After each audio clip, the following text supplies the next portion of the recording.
Merci, Monsieur le Président. Merci, Monsieur le Premier ministre, pour réponse et l'ensemble des membres du gouvernement.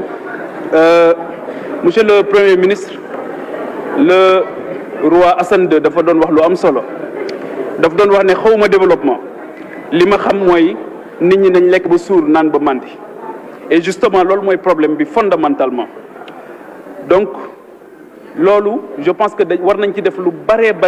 par rapport à la sécurité alimentaire wala la souveraineté alimentaire gën ko indexer gën ko préciser xam ne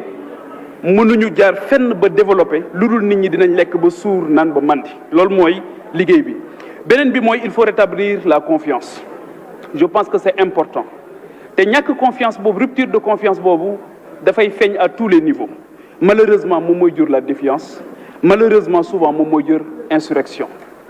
te loolu liggéey bu rëy lañ ci am état lekk ak naan lu am solo la c'est fondamental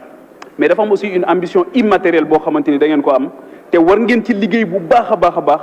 à tous les niveaux pour cette ambition immatérielle bi nga xamante ni dinañu dimbali les jeunes beneen bi mooy un état stratège forcément dafa war a toppatoo li nga xamante ni moom mooy sa jeunesse encore une fois la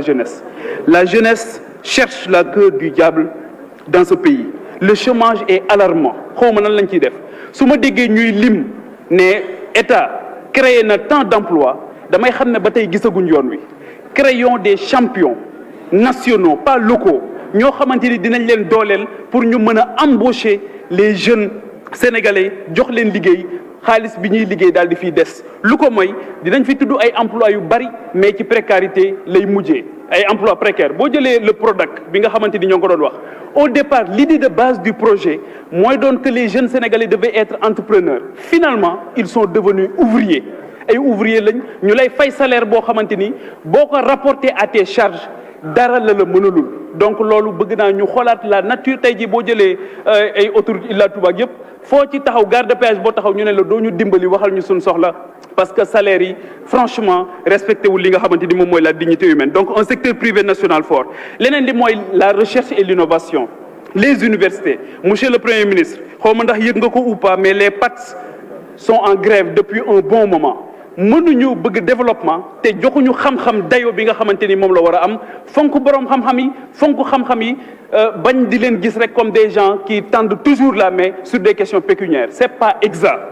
ils ont d'autres revendications mais souvent dañ leen di jaxase ak population yi di wax ne wàllu xaalis rek la ñuy kii beneen bi mooy le défi majeur de votre gouvernement sera le contrôle et l'évaluation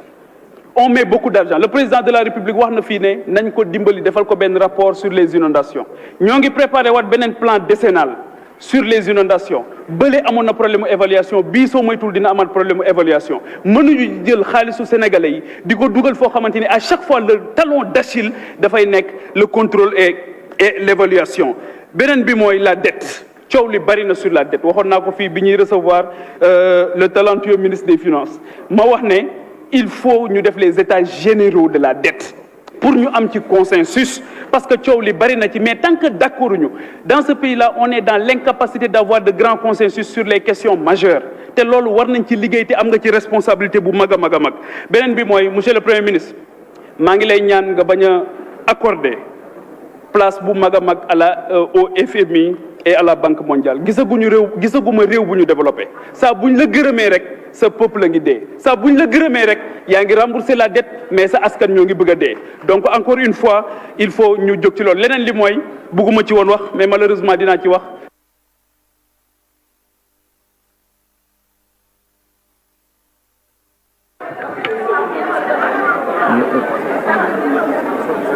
Non, laisse-moi 16 secondes.